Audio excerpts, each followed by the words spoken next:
नमस्कार। आज हम एक बहुत ही खास किताब पर बात करने वाले हैं, डेल कार्नेगी की दोस्त बनाएं लोगों को प्रभावित करें। जी, how to win friends and influence people. जी 1936 में आई थी, लेकिन कमाल की बात है आज भी उतनी ही चर्चा में है। बिल्कुल। सेल्फ हेल्प जॉनर में तो मतलब एक मील का पत्थर है ये। तो हमारे पास ना इस किताब पर आधारित कुछ अंश हैं। इसमें हम देखेंगे कि किताब की बनावट कैसी है, इसके मुख्य सिद्धांत क्या हैं और हाँ, आज के समय में ये कितने प्रासंगिक हैं। और कुछ आलोचनाएं भी हैं, उन पर भी बात करेंगे। हाँ बिल्कुल। तो मकसद यही है कि कार्नेगी के जो आइडियाज हैं उनसे हम मानवीय संपर्क और संचार के सबसे जरूरी सबक सीखें जो आज भी काम आ सकते हैं। सही है। तो किताब को अगर देखें, 4 मुख्य हिस्से हैं इसमें। हाँ, जैसे पहला है लोगों से पेश आने के बुनियादी तरीके, फिर दूसरा उन्हें अपना कैसे बनाएं, जी, फिर तीसरा कि अपनी सोच उन तक कैसे पहुंचाएं या कहें कि मनवाएं, और चौथा लीडरशिप पर, मतलब बिना किसी को ठेस पहुंचाए बदलाव कैसे लाएं। और इन सब का जो निचोड़ है, जो एसेंस है, वो एक ही है, दूसरों में सच्ची दिलचस्पी दिखाना। हाँ उनकी ईमानदारी से तारीफ करना और उनकी भावनाओं को समझना, सहानुभूति रखना। सही कहा। जैसे पहला ही सिद्धांत है, आलोचना, निंदा या शिकायत ना करें। ये बड़ा काउंटर इंट्यूटिव लगता है कई बार। है तो कार्नेगी का तर्क यही था कि भाई आलोचना से ना लोग डिफेंसिव हो जाते हैं, अपनी गलती नहीं मानते बल्कि खुद को सही ठहराने लगते हैं। हाँ, ये तो होता है। तो वो कहते हैं कि उन्हें समझने की कोशिश करना, सहानुभूति दिखाना, वो ज्यादा कारगर है। ये बात तो है। हम अक्सर फौरन ही नुक्स निकालने लगते हैं। अच्छा, और दूसरा सिद्धांत है ईमानदार और सच्ची प्रशंसा करें। हाँ, और यहाँ सच्ची शब्द बहुत जरूरी है। मतलब सिर्फ चापलूसी नहीं। नहीं, बिल्कुल नहीं। दूसरों के अच्छे काम को पहचानना और दिल से, मतलब ईमानदारी से तारीफ करना। जी, इससे रिश्तों में गर्माहट आती है, विश्वास बनता है। और इसी से जुड़ा तीसरा पॉइंट है, दूसरे व्यक्ति में तीव्र इच्छा जगाएं। तीव्र इच्छा जगाएं, इसका मतलब क्या हुआ? मतलब ये कि अपनी बात इस तरह से रखें कि सामने वाले को लगे कि इसमें उसका भी कुछ फायदा है या उसकी कोई जरूरत या इच्छा पूरी हो रही है। अच्छा, मतलब फोकस खुद पर नहीं, दूसरे पर रखना कि उनके लिए इसमें क्या है। बिल्कुल, what's in it for them, यही कुंजी है। ये सुनने में तो आसान लग रहा है, पर असल में करना शायद उतना आसान ना हो। प्रैक्टिस की बात है।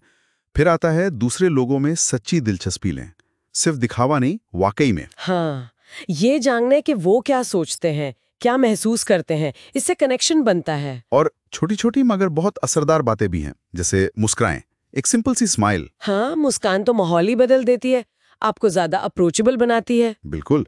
और नाम याद रखना, कार्नेगी कहते हैं कि किसी का नाम उसके लिए दुनिया की सबसे प्यारी, सबसे महत्वपूर्ण आवाज है। ओह, ये बात तो मैंने भी महसूस की है। जब कोई आपका नाम लेकर बात करता है, अच्छा लगता है कि आप महत्वपूर्ण हैं। है ना? और इसी तरह एक अच्छा श्रोता बने, मतलब सिर्फ सुनना नहीं, ध्यान से सुनना और सामने वाले को और बोलने के लिए प्रोत्साहित करना। उनकी बातों में दिलचस्पी दिखाना, सवाल पूछना। जी, ये कनेक्शन बनाने का बहुत अच्छा तरीका है। फिर दूसरे व्यक्ति के हितों के संदर्भ में बात करें, फिर वही बात आ गई, उनके नजरिए से देखें। हाँ, और दूसरे व्यक्ति को महत्वपूर्ण महसूस कराएं और इसे ईमानदारी से करें। आप देखें तो सारे सिद्धांत घूम फिर के वहीं रहे। बिल्कुल, सामने वाले पर फोकस, ईमानदारी से उसे समझना, उसे महत्व देना। और कमाल यह है कि ये बातें लगभग 100 साल पुरानी होने वाली हैं, पर आज भी कितनी सटीक है। सही बात है। आज हम इमोशनल इंटेलिजेंस की बात करते हैं, सॉफ्ट स्किल्स की बात करते हैं। वहाँ कार्नेगी की ये सलाह, सहानुभूति, ध्यान से सुनना, सच्ची तारीफ, ये सब बिल्कुल फिट बैठती हैं। आज की लीडरशिप थ्योरीज में भी यही सब है। लगता है कुछ बुनियादी इंसानी जरूरतें कभी नहीं बदलती। बिल्कुल। लेकिन क्या इसकी कोई आलोचना भी है? मतलब कुछ लोगों को ये तरीके थोड़े मैनिपुलेटिव या चालाकी भरे लग सकते हैं, खासकर अगर बिना ईमानदारी के इस्तेमाल किए जाएं। हाँ, ये एक वाजिब चिंता है और ये आलोचना होती भी है। पहली बात, आलोचना हमेशा बुरी नहीं होती है। कभी कभी कंस्ट्रक्टिव फीडबैक, मतलब सुधार के लिए दी गई प्रतिक्रिया, जरूरी होती है। सही, हर स्थिति में सिर्फ तारीफ से काम नहीं चलता। बिल्कुल। तो हर सिचुएशन में आलोचना से बचना शायद सही ना हो।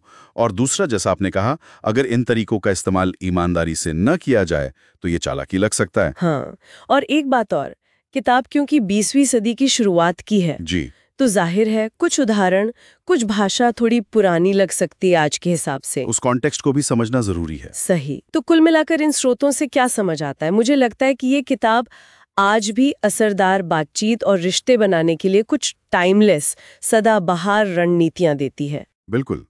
सहानुभूति, सच्ची दिलचस्पी, सकारात्मकता पर जो जोर है, ये पर्सनल और प्रोफेशनल दोनों लाइफ में बहुत काम का है। हाँ, भले ही कुछ चीजों को आज के हिसाब से थोड़ा बदलना पड़े, पर जो मूल सिद्धांत है वो तो बहुत मजबूत नींव है। जी।